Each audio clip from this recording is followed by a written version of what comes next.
What if isang araw, wala na yung mga kotse mo? O kaya naman, wala na rin yung account mo? So, ano? Quit CPM na ba?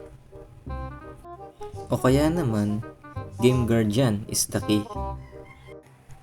Paano kung alisin na rin GG? Anong gagawin mo? Hi guys, welcome nga pala dito sa aking YouTube channel. Ano-ano nga ba ang mga bagay na pwede mong gawin kung sakaling alisin na ang GG at mawala din ang account mo? Panoodin mo hanggang dulo at bibigyan kita ng napakasimpleng tips. Una, ang dapat mong gawin ay gumawa ka ng account. Save mo na rin sa notepad para hindi mo malimutan. Tapos, i-tune natin at pagandahin itong pre-car para sa first task.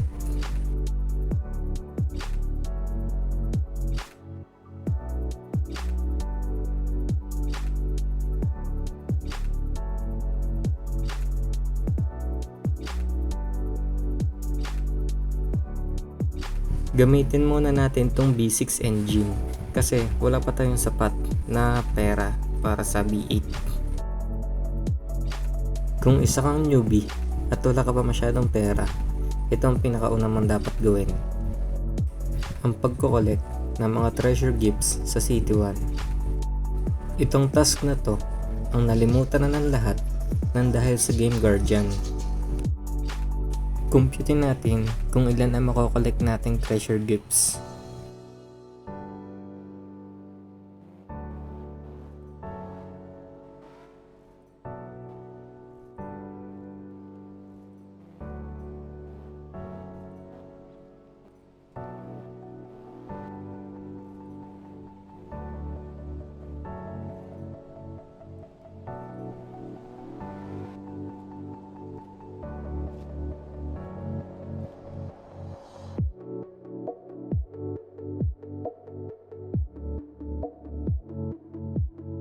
Upgrade muna tayo sa B8 engine dahil meron tayong sapat na pera.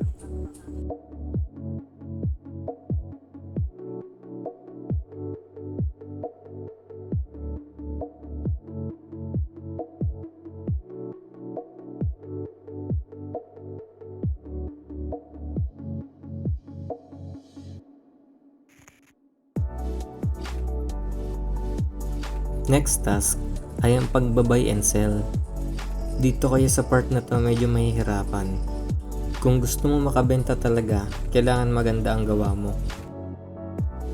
Pwede kayong mag-design ng sarili nyo lang or pwede naman kayong humanap ng reference.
Next task ay kailangan nyo munang pag-aralan kung ano yung mga mabibentang kotse sa bawat server. Example, ang English server ay mas mabenta dun ang mga livery or maraming design. Sa Philippine server naman ay mas mabibenta dun ang mga clean build or yung mga kotse na meron mga emblem or badge. Kaya ang ginamit ko muna ng server ay Philippines.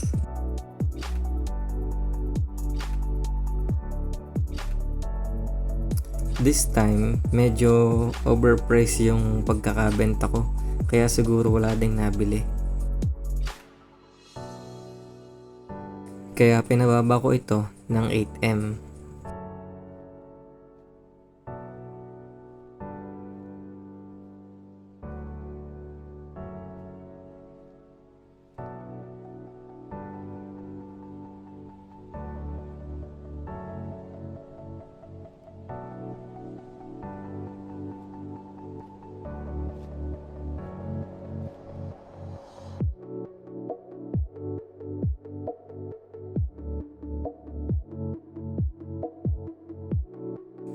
Pero wala pa rin nabili. Kaya pinababa ko ulit siya ng 5M.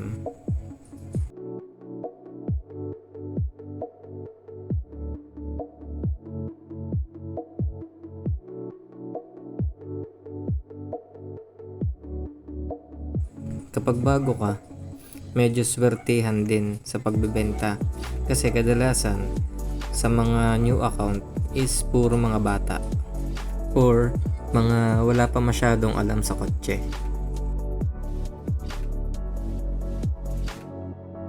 Sa time na to, may nagka-interesado, siguro maalam din to sa kotse. Kaya ayun, nagkameron kami ng bidding at nagkasundo kami sa price.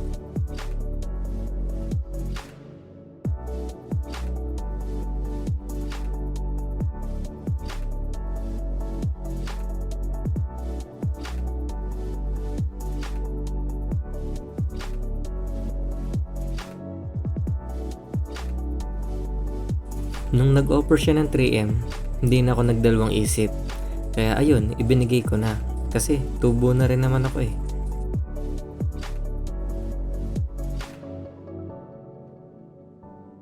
Ganun lang guys ang ginagawa ko. Paikot-ikot lang. Bibili ako ng kotse, i-design ko, tapos bebenta ko na mas mataas na presyo. So ganun lang din ang gawin nyo guys.